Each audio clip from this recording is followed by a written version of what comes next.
Hi everyone, hope you're doing well, being safe and being kind. Welcome to Tarot by the Pines. I am your lovely host for this channel, Jason. So in this video, I'll be going over how to effectively use tarot by the way you approach and ask your questions. So if you're interested in knowing more about this, stay tuned.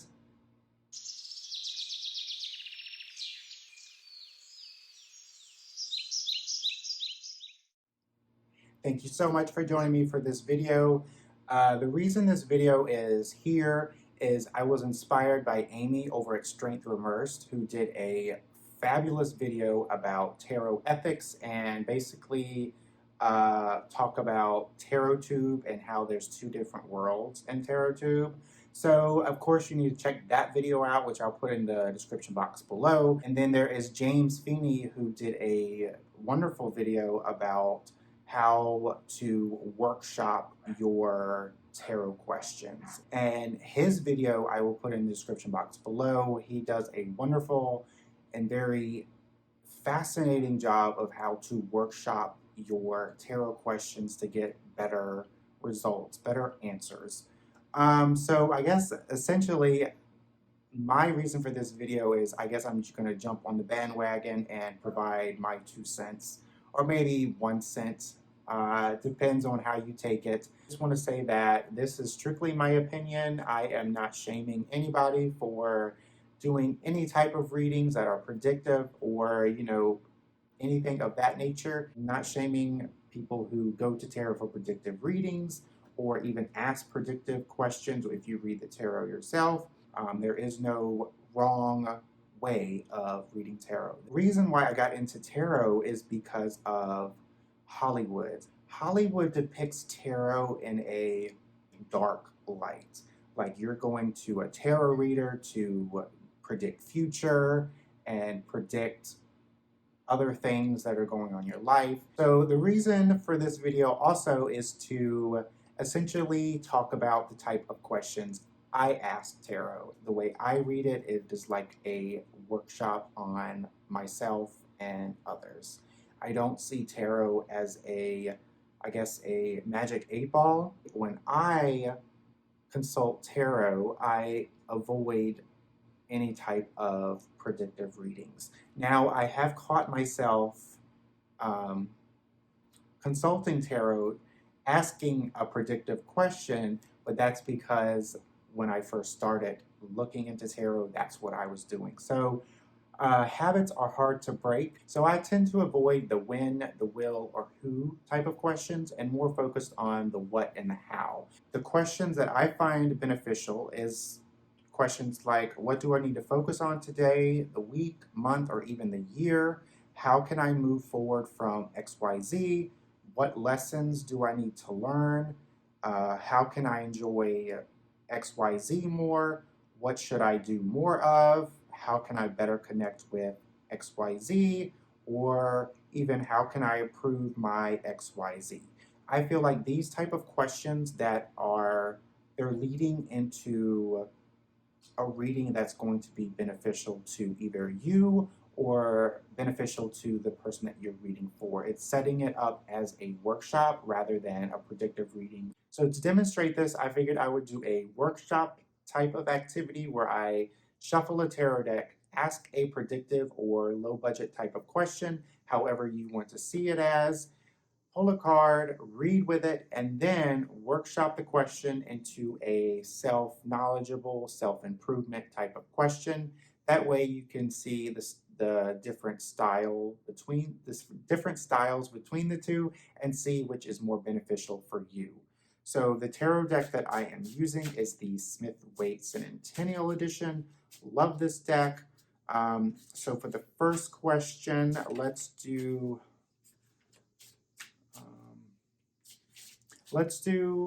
Will My Ex Come Back? I feel like that is a very popular or up there question that most readers ask. Okay, I'll give it one more shuffle here.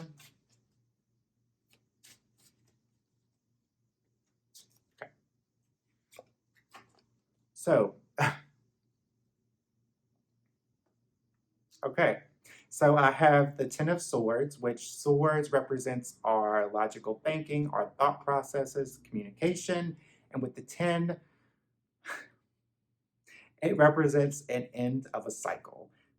So this card says, hell no. Um, so this might have been a fluke, but for this in a predictive reading, that means a no. I would imagine so, because tens represents an end of a cycle. So let's rework this question into a more self-knowledgeable, self-improvement type of question. What is something my ex has taught me? Yeah, let's do that one. So for the 10 of swords, it represents the end of something. It represents end of a cycle. So with this, I see it as your ex has taught you that the end of something, it is not the end of the world. More than likely, the change that you are experiencing now or the abrupt ending that you have experienced, it's more beneficial to you. It's for the better.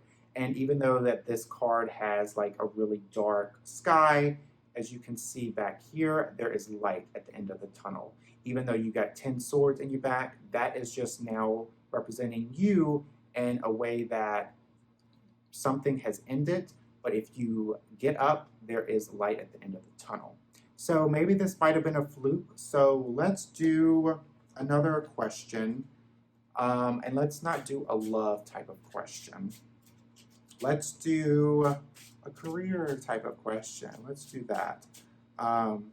So in the comments below, let me know what you thought of that first reading, and let me know how you see that as a predictive result and or a self-improvement type of result. Will I get a raise? We all want a raise, right? So let's do that. Will I get a raise?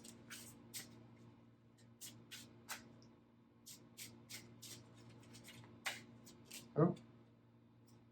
Okay. Page of Wands. So the wands represent our creative endeavors. It represents our passions. It's a very actiony suit. So for the pages, they are this youthful, young, curious type of energy.